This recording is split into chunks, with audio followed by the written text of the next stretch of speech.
ఈ స్టోరీ కొంచెం దారుణంగా ఉంటుంది. దయచేసి సున్నితమైన మనసున్న వాళ్ళు ఈ వీడియో చూస్తుంటే స్కిప్ చేసి వెళ్ళిపోండి ప్లీజ్. కట్టుకున్న భర్తని కడుపులో మోసి కన్న పిల్లల్ని వదిలేసి ప్రేమించిన వాడి దగ్గరికి వచ్చేసిన గొప్ప ఆడది. అసలు ఏం జరిగిందంటే తన పెళ్లికి ముందర ఒక అబ్బాయిని ఇష్టపడింది. చాలా కారణాల వల్ల, ముఖ్యంగా క్యాస్ట్ మనీ తక్కువ అని చెప్పి ఇంట్లో వాళ్ళు చూసిన వాడిని పెళ్లి చేసుకుని 2 పిల్లల్ని కూడా కంది. కొన్ని సంవత్సరాల తర్వాత ప్రేమించినోడికి మెసేజ్ చేస్తే వాడు రిప్లై కూడా ఇచ్చాడు. అప్పటి నుంచి మెసేజ్లు, కాల్స్, వీడియో కాల్ చేయడం స్టార్ట్ అయ్యింది. ప్రేమించిన వాడికి ఈ అమ్మాయికి దాదాపు 100 కిలోమీటర్ల దూరం. అయితే మధ్య మధ్యలో ఒక్కోసారి మీట్ అవడం కూడా జరిగింది. ఇలా కొన్ని డేస్ జరిగిన తర్వాత నేను మా ఆయన దగ్గర ఉండలేకపోతున్నాను, నాకు నువ్వు కావాలి, నీ దగ్గరికి వచ్చేస్తానని తీసుకెళ్ళిపో అంటే ప్రేమించినోడు ఏం చేశాడో తెలుసా? సరే అయితే తీసుకువెళ్తా, పిల్లల్ని మీ ఆయన దగ్గరే వదిలేసారా అంటే తను కొంచెం కూడా ఆలోచించకుండా సరే వచ్చేస్తా అని చెప్పి వెళ్ళిపోవడానికి ప్లాన్ చేసుకున్నారు. ఆ ప్లాన్ ప్రకారం ఆవిడ వచ్చేసింది. ఈ ప్రేమించినోడు తీసుకెళ్లిపోయాడు. అసలు మ్యాటర్ ఇక్కడ స్టార్ట్ అయింది. తన ఒంటి మీద ఉన్న బంగారం డబ్బు ఖర్చు అయ్యేదాకా అన్ని చోట్లకి తిరిగి ఎంజాయ్ చేసి ప్రేమించినోడు ఉన్నాడు కదా, ఈమె రూమ్ లో పడుకున్న టైంలో చెప్పా పెట్టకుండా ఒక లెటర్ రాసి వెళ్ళిపోయాడు. ఆ లెటర్ లో ఏం రాసి ఉందో తెలుసా?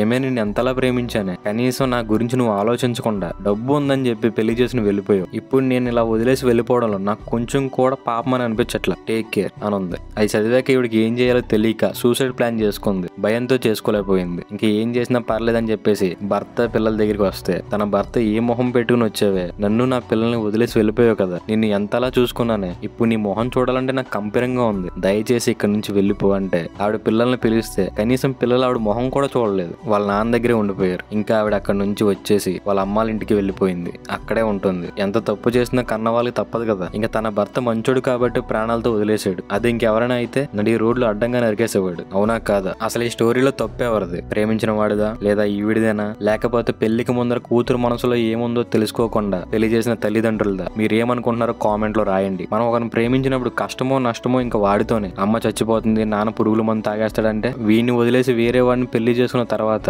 ఇటువంటి పనులు చేయడం ఇంకా పెద్ద తప్పు కదా, అవునా కదా? కామెంట్ లో రాయండి. నెక్స్ట్, ట్రూగా లవ్ చేసిన వాడిని చేసి 2 అబ్బాయిలు ఒక అమ్మాయి త్రీసమ్ చేసుకుని వీడియో రికార్డ్ చేసుకున్నారు. ఆ స్టోరీ నెక్స్ట్ వీడియోలో చెప్తా. ఛానల్ ని ఫాలో చేసుకుని ఉండండి. మంచిది.